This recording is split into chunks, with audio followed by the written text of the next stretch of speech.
CM గారు రవికుమార్, అన్ని పార్టీల నుంచి కూడా కార్యకర్తలు, కొంతమంది నాయకులు ఓటర్లను ప్రసన్నం చేసుకోవడానికి ప్రలోభాల పర్వానికి దిగినట్లుగా తెలుస్తోంది. నిన్న నెంబర్ 1 న్యూస్ కెమెరా కూడా టీఆర్ఎస్ కు సంబంధించిన కొంతమంది కార్యకర్తలు డబ్బులు పంచుతూ దొరికిపోయిన పరిస్థితి ఉంది. టీఆర్ఎస్ తో పాటు మిగిలిన పార్టీలు కూడా ఇదే పనిలో ఉన్నాయా? నిజం చెప్పాలంటే అన్ని పార్టీలలో ఆ అవకాశాలు ఉన్నప్పటికీ టీఆర్ఎస్ మాత్రం ముందే మేల్కొందని చెప్పొచ్చు. ఎందుకంటే ఓటర్లను 80% చేయి దాటనిచ్చుకోవద్దని చెప్పేసి టీఆర్ఎస్ మాత్రం ముందే మేల్కొంది. ఒక స్టేషన్ కనుపుల్లో నెంబర్ 1 న్యూస్ కెమెరాకు చిక్కిన మాట వాస్తవము. దాన్ని చూసి ఈరోజు అన్ని మీడియాలతో పాటు అందరూ అలర్ట్ అయ్యారు. టీఆర్ఎస్ పార్టీ మాత్రం ముందుగా డబ్బులు పంచే ప్రసన్న మాత్రం చేస్తుందని ఖచ్చితంగా చెప్పొచ్చు. కాంగ్రెస్ తో పాటు బీజేపీ కూడా అక్కడక్కడ జరుగుతున్నప్పటికీ టీఆర్ఎస్ లో మొత్తం అధికార పార్టీ కావడము, అన్ని దిక్కులు ఎమ్మెల్యేలు ఉండడము, మెజారిటీ తగ్గితే టీఆర్ఎస్ అంటే ముఖ్యమంత్రి కేసీఆర్ కూడా ఒక వార్నింగ్ ఇచ్చినట్టు తెలుస్తుంది. మనకి ఏంటంటే మెజారిటీ ఎట్టిపల్ల తగ్గకూడదు, మెజారిటీ తగ్గితే ప్రతిపక్షాలకు ఒక అస్త్రంగా మారుతుంది. మనం దాదాపు ఓడినంత పని అంటే ప్రతి వాళ్ళ ఎలక్షన్ల వరకు ఇదే విషయాన్ని వాళ్ళు చెప్పే ప్రయత్నం చేస్తారు. కాబట్టి ఎవరెవరికైతే ఇన్ఛార్జ్ ఇచ్చిన ప్రతి నియోజకవర్గంలో ఖచ్చితంగా వాళ్ళు బాధ్యత వాళ్ళే అభ్యర్థిగా భుజాన్ని వేసుకొని వాళ్ళు అభ్యర్థిగా వెళ్లి ప్రతి ఓటర్ను అన్ని పార్టీ నాయకులను, కుల సంఘాలను, మత సంఘాలను ఎవరిని వదిలిపెట్టకుండా అంటే ప్రభుత్వం తరపున వచ్చే సంక్షేమ కార్యక్రమాలు చెప్పడంతో పాటు అవసరం వస్తే డబ్బులు కూడా ఎరవేసే ప్రయత్నాలు చేస్తున్నది లిస్ట్ అవుట్ కూడా చేసినట్టు తెలుస్తుంది. ముఖ్యంగా అన్ని పార్టీలు చేస్తున్నాయని చెప్పే కన్నా ముందు టీఆర్ఎస్ మాత్రం ముందుగా మేల్కొని డబ్బులు విడుదల కార్యక్రమం చేస్తుందని మాత్రం చెప్పచ్చు. రవికుమార్, బీజేపీ పరిస్థితి ఎలా ఉంది? టీడీపీకి సంబంధించిన నాయకులు గాని, టీడీపీ కార్యకర్తలు గాని బీజేపీ అభ్యర్థి దేవయ్యకు సపోర్ట్ చేయడం లేదు అనే ఆరోపణలు, అనే వార్తలు వస్తూ ఉన్నాయి. ఇది ఎంతవరకు నిజం? అంటే బీజేపీ అభ్యర్థి పల్లిపాటి దేవయ్య ముఖ్యంగా ఒక అస్త్రం ఏంటంటే టీఆర్ఎస్ కు, కాంగ్రెస్ కు అతను నాన్ లోకల్ అని వేరే అంటే ఎన్ఆర్ఓ తీసుకొచ్చని చెప్తున్నారు. కాబట్టి మొదటి నుంచి టీఆర్ఎస్ లో వరంగల్లో మొదటి నుంచి ఒక నిరాసక్తి ఉంది. టీడీపీ అభ్యర్థిని కనుక ఖచ్చితంగా పెడితే మాకు మంచి మెజార్టీ వస్తుంది, మంచి బలమైన పార్టీ, అంటే కింది క్యాడర్ నుంచి కార్యకర్తలు మాకు బాగా ఉన్నారు. కాబట్టి చివరి వరకు కూడా వాళ్ళు టీడీపీ అభ్యర్థిని పెట్టండి, ఎట్టి పరిస్థితుల్లో మనం ఒక్కసారి చూద్దామని చెప్పేసి చంద్రబాబు నాయుడు ఎంత ప్రసన్నం చేసుకునే ప్రయత్నం చేసినప్పుడు చివరి వరకు ఉత్కంఠంగా దాదాపు అన్ని పార్టీల కన్నా ముఖ్యంగా బీజేపీ అన్ని చివరిగా ప్రకటించింది. అది కూడా మళ్ళీ బీజేపీ అభ్యర్థి ప్రకటించింది ఎన్డీఏ తరపున.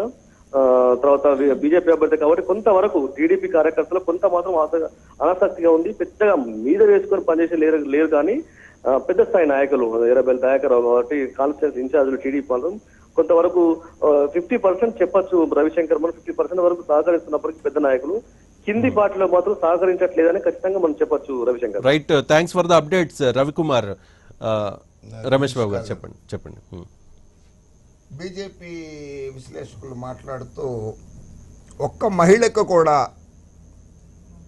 కె చంద్రశేఖరరావు గారు టీఆర్ఎస్ ప్రభుత్వంలో మంత్రి పదవి ఇవ్వలేదు అనేటువంటి ఒక ఆరోపణ చేశారు. బీజేపీ 2 సార్లు పరిపాలించింది దేశాన్ని. వాజ్పేయి గారు ప్రధానమంత్రిగా చేశారు, నరేంద్ర మోడీ గారు ప్రధానమంత్రిగా ప్రస్తుతం ఉన్నారు. మహిళా రిజర్వేషన్ బిల్లుని మీరు ఎందుకు తీసుకురాలేకపోయారు? మహిళా రిజర్వేషన్ బిల్లుని మీ పార్టీ ఎందుకు పాస్ చేయించలేకపోయింది? కాంగ్రెస్ పార్టీ కనీసం ఒక ఆవిడ్ని రాష్ట్రపతిగా చేయగలిగింది, ఒక మహిళని లోక్సభ స్పీకర్గా చేయగలిగింది. టీఆర్ఎస్ పార్టీ ఒక మహిళని ఉపసభాపతిని, శాసనసభకు ఉపసభాపతిని చేశారు. కనుక ఆరోపణలు చేయడం కాదు. 2, మీరు అడిగిన ప్రశ్నకి బీజేపీ అభ్యర్థులు దిగుమతి మేక్ ఇన్ ఇండియా అనేటువంటి party make in India, made in America అటువంటి అభ్యర్థిని తెచ్చుకోవాల్సిన అగత్యం ఏమొచ్చింది? 2, మీ పార్టీ అభ్యర్థి నేను గెలిస్తే మంత్రిని అయిపోతా, మీ పార్టీ నాయకులు ఆయన గెలిస్తే కేంద్ర మంత్రి అవుతారు, మీ పార్టీకి పొత్తున్నటువంటి సి మల్లారెడ్డి గారు తెలుగుదేశం పార్టీ అభ్యర్థి ఇక్కడ మల్కాజ్గిరి లోక్సభ సభ్యుడిగా ఉన్నారు, ఆయనని మంత్రి పదవి తెలంగాణ నుంచి మంత్రి పదవి ఇచ్చే కార్యక్రమం మీకు లేదా? మీ పార్టీకి బాధ్యత లేదా? తెలంగాణలో తెలుగుదేశాన్ని చంపేద్దాం అనుకుంటున్నారా మీరు? ఒక దళితుడికి మంత్రి పదవి ఇవ్వడం మీకు ఇష్టం లేదా? మీరు చెప్పండి ఒక విశ్లేషణగా.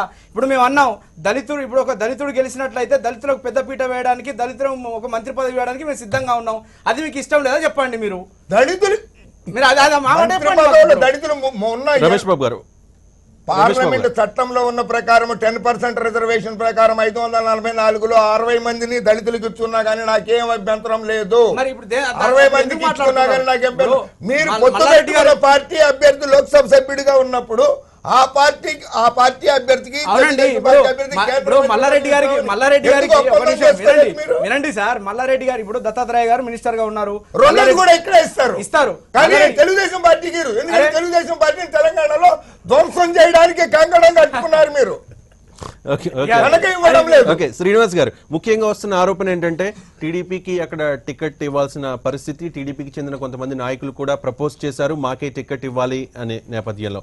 కానీ ఇప్పుడు ఎవరైతే అభ్యర్థి ఉన్నారో దేవయ్య, ఆయనకి చాలా మంది కార్యకర్తలకి ఆయన అంటే ఎవరో తెలియదు, ఒక ఎన్ఆర్ఐ కాబట్టి ఎన్నికల నేపథ్యంలోనే ఆయనకి డబ్బు ఉంది అన్న ఒకే ఒక్క కారణంతో ఇక్కడ అభ్యర్థిగా నిలబెట్టారు అని చెప్పి ఒకటి విషయం అండి. కార్యకర్తలకు తెలియదు అనడం అంటే కొంతమంది తెలియకపోవచ్చు, అది వేరే విషయం. కానీ ఆయన నడిపే స్వచ్ఛంద సంస్థలు మాత్రం అందరికీ తెలుసు. ఆయన ఒక ఎన్ఆర్ఐ అయినా కానీ ఇప్పుడు ఎన్ఆర్ఐ అనేది సార్ ఒక మాట తీసుకొచ్చారు. నేను చెప్తానండి, టీఆర్ఎస్ పార్టీలో 3 ఎన్ఆర్ఐలను పట్టుకొచ్చి టికెట్ ఇచ్చారండి. ఎందుకు ఇచ్చారండి? జర్మన్లో రమేష్ బాబు గారు జర్మన్లో వండుకుంటూ ఇక్కడ లేకపోయి అక్కడ ఉన్నప్పుడు ఏం చేశారండి? కవిత గారు ఎక్కడి నుంచి వచ్చారండి? కేటీఆర్ గారు ఎక్కడి నుంచి వచ్చారండి? వాళ్ళు ఎన్ఆర్ఐలు కాదా? వాళ్ళు మినిస్టర్ కాదా? వాళ్ళు ఉద్యమంలో పాల్గొని సార్ ఎప్పుడు ఉద్యమం సార్ మీరు ఉద్యమం గురించి మాట్లాడకండి. 2001 సంవత్సరంలో నేను చెప్పానండి ఉద్యమం చేశారు వాళ్ళు. ఉద్యమం నేను చెప్తాను పాల్గొన్న వాళ్ళతోటి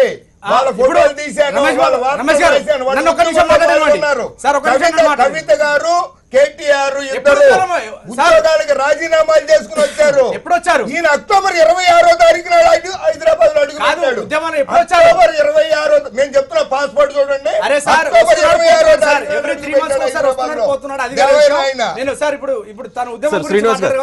తారీఖున ప్లీజ్ దయచేసి ఒక మాట చెప్తాను. 2002లో ఎంతమంది అరెస్ట్ అయ్యారండి? చూడండి సార్, మీరు చూడండి, నేను అదే పోతున్నా సార్. 2002లో సార్ విద్యాసాగర్ రావు గారు కేంద్ర మంత్రిగా ఉన్నప్పుడు మిగతా రాష్ట్రాలకు సంబంధించిన డ్రాఫ్ట్ బిల్లు తయారు చేస్తున్నప్పుడు ఈ డిస్కషన్ వచ్చింది. మన తెలంగాణ బిల్లు గురించి కూడా డిస్కషన్ వచ్చింది. అప్పుడు కొన్ని కారణాల వల్ల ఆగిపోవడం ఎప్పుడైతే అయిందో 2001లో నేను ఏబీవీపీ నిజాం కాలేజ్ వైస్ ప్రెసిడెంట్గా ఉన్నాను. ఆ రోజు మేము ధర్నా చేసిన తర్వాత కరెక్ట్ 1 మంత్కి చంద్రశేఖరరావు గారు బయటికి వచ్చి పార్టీ పెట్టడం జరిగింది. అక్కడ నుంచి ఇప్పుడు 2001లో కేసీఆర్ గారు 2001లో పార్టీ పెట్టారండి. కవిత గారు కేటీఆర్ గారు ఎప్పుడు వచ్చారు ఇండియాకి, ఎప్పుడు వచ్చి ఉద్యమంలో పాల్గొన్నారు? 2009లో ఎప్పుడైతే ఉవ్వెత్తున ఉద్యమం జరుగుతుందో అప్పుడు వచ్చారండి వాళ్ళు. అంతకుముందు బలిదానాలు చేసినవి అన్నీ పోయినాయండి, మా జీవితాలన్నీ నాశనం అయిపోయినాయి, అవన్నీ పోయినాయి. వాళ్ళు వచ్చి ఇప్పుడు వాళ్ళ ఇంట్లోకి వెళ్ళే 3 మంత్రులు ఉన్నారండి. సో దానికి సమాధానం చెప్పే అవకాశం ఇద్దాం వేణుగోపాలాచారి గారికి. వేణుగోపాలాచారి గారు ఏం చెప్తారు? ముఖ్యంగా మీరు స్థానికతను ఒక ఇష్యూగా తీసుకున్నారు.